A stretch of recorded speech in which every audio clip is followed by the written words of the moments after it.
What makes a killer truly terrifying? Is it the body count? The brutality? Or is it something deeper?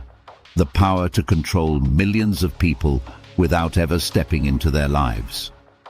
The Zodiac Killer murdered at least 5 people in Northern California during the late 1960s.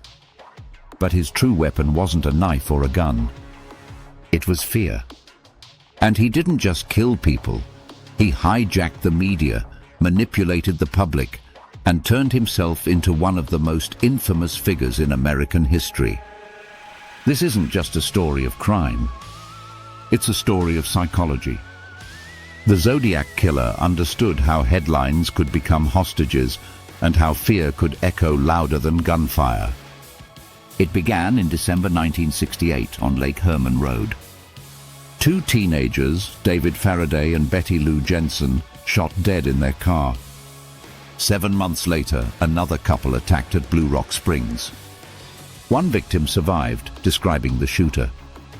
Then came the knife attack at Lake Berryessa in September 1969. A hooded figure, a symbol on his chest, a crime that looked more like ritual than randomness. Weeks later, a cab driver in San Francisco, Paul Stein, shot in the head in what seemed like a robbery gone wrong, except it wasn't. The confirmed victims end there, 5 dead, 2 injured. But the killer himself claimed 37. The numbers tell one story. The psychology tells another. Because what truly spread terror wasn't how many he killed, but how many could be next. Soon after the murders, newspapers received letters, ciphers filled with symbols, demands for publication, and threats of more killings if they weren't obeyed. One letter read, "I like killing people because it is so much fun."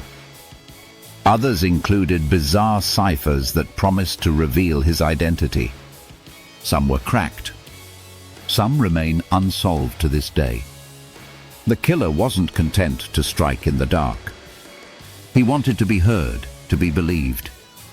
And he knew that newspapers, chasing sales, chasing attention, would feel forced to print his words. This is where psychology takes over. The murders created fear. But the letters created obsession. Suddenly the threat wasn't contained to a crime scene. It was in every living room, every classroom, every radio broadcast. When words can paralyze a city, is murder even necessary? The most chilling moment came in 1969, when the Zodiac threatened to attack a school bus, claiming he would pick off the kiddies as they come bouncing out. Parents kept children home. Police trailed buses.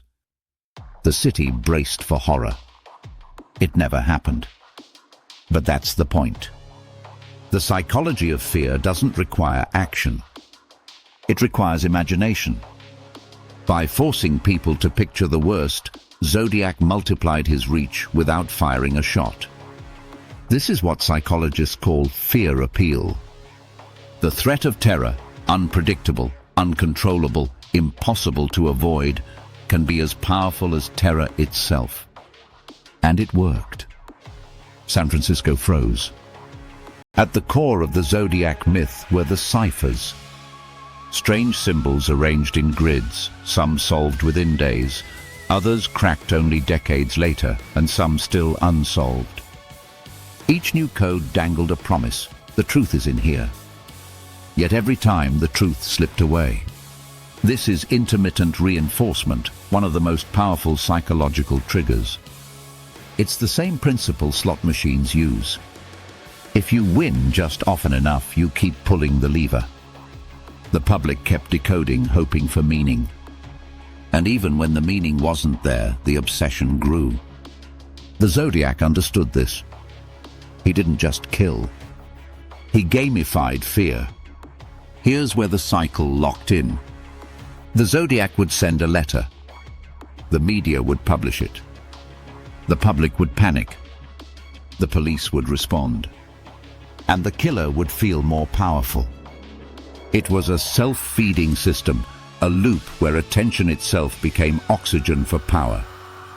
And with each appearance, his identity grew more shadowy, more terrifying, more famous.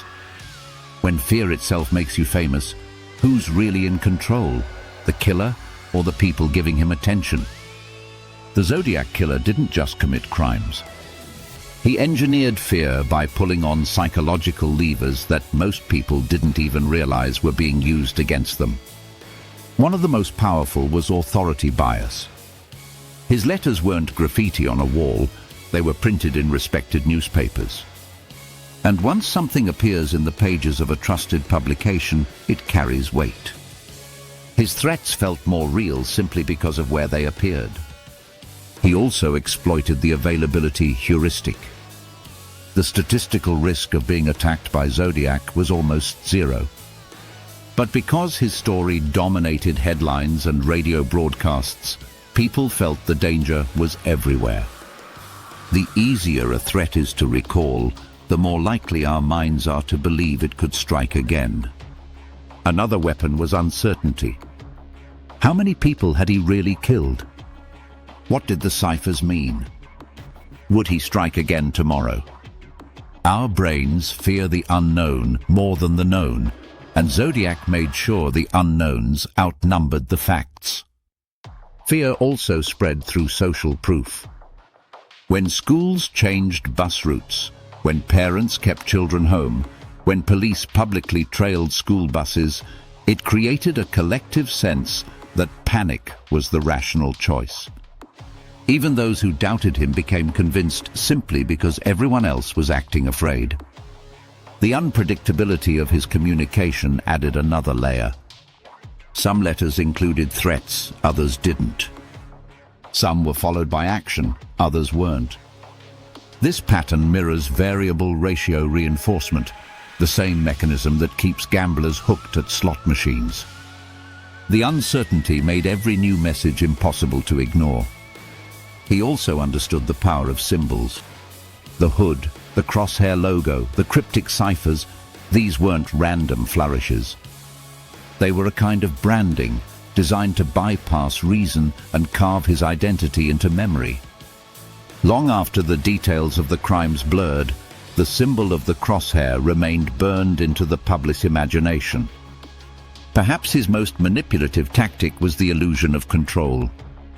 By sending codes, Zodiac gave the public the sense that his identity could be cracked, that his grip on the city could be broken if only someone solved the puzzle. People obsessed over them, believing they could outthink him. But that was the trap. The more they tried, the more he kept them playing his game. The Zodiac Killer was never caught. Dozens of suspects, endless speculation, but no arrest. And in that absence of resolution lies his greatest manipulation. Because mystery itself is power. A story without an ending keeps us watching, guessing, talking. The longer the uncertainty lingers, the longer the control lasts. That's why books, films, documentaries, and forums still circle back to Zodiac. Our fascination with unsolved mysteries means we keep feeding his shadow. In death or in life, he remains undefeated, not because of what he did, but because of how he made us feel.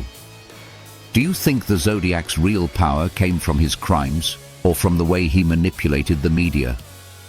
Let us know in the comments, because your perspective shapes how this story is remembered. The Zodiac Killer murdered 5 people, but he terrified millions. His genius, if we can call it that, was realizing that fear could travel faster than bullets, and that headlines could become hostages. He showed that the psychology of fear can echo louder than the crimes themselves. That it was never just about murder. It was about control. This was Deceive and Believe. If you want more dark psychology exposed, hit like, subscribe, and stay sharp, because manipulation never sleeps.